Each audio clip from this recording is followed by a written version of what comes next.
Hello, my name is Darryl Lewis, and I'm a partner with the law firm of Searcy, Denny, Scarola, Barnhart, and Shipley. Our Florida Supreme Court, in two cases, one called McCall, one called Calatan, struck down a law in Florida that imposed arbitrary caps on damages in medical malpractice lawsuits. Our Florida Supreme Court got it right on both occasions. And let me explain why.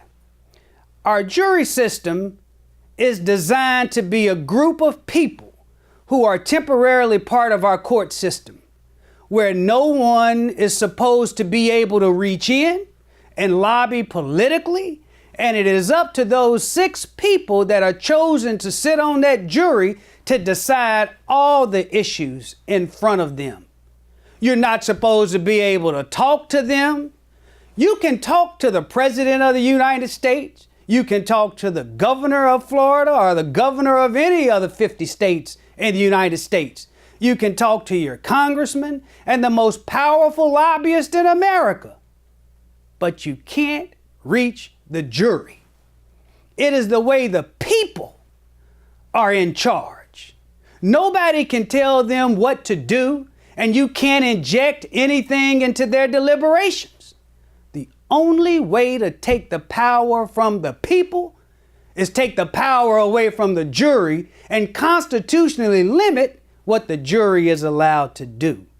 The whole point of our jury is to take the power away from the government and put it in the hands of the people.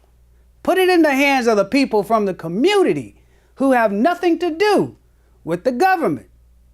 So to tell a jury how much its verdict has to be, regardless of telling them whether the verdict needs to be a minimum amount or that it can't be over some maximum amount, is an unconstitutional invasion by the government of the rights of every individual citizen serving on the jury.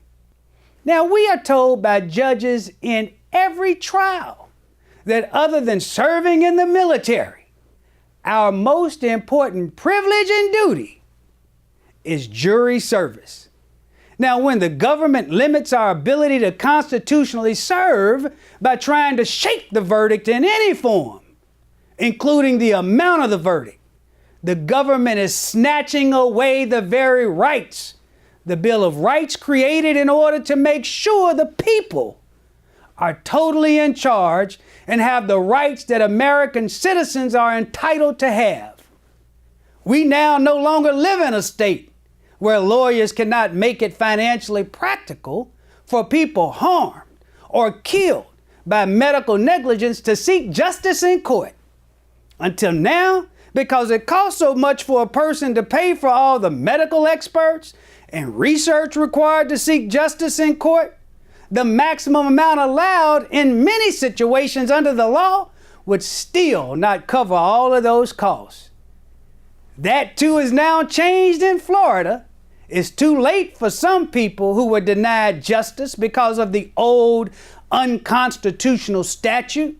But now our Supreme Court has opened the doors of the courthouse back up so that the justice by the people and not by some big special interest like some big companies can finally have a home again in Florida.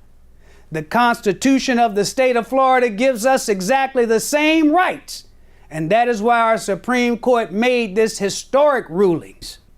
These historic rulings are based on those rights. This is not just about how much money someone might deserve from a verdict. Far more important is the question of how much of the people's power on the jury can be taken away by either the court or by the people who lobby and pressure the government. The answer, according to the United States Constitution and now the Florida Constitution, is 0. None. All Floridians. The Florida Supreme Court got it right on both occasions.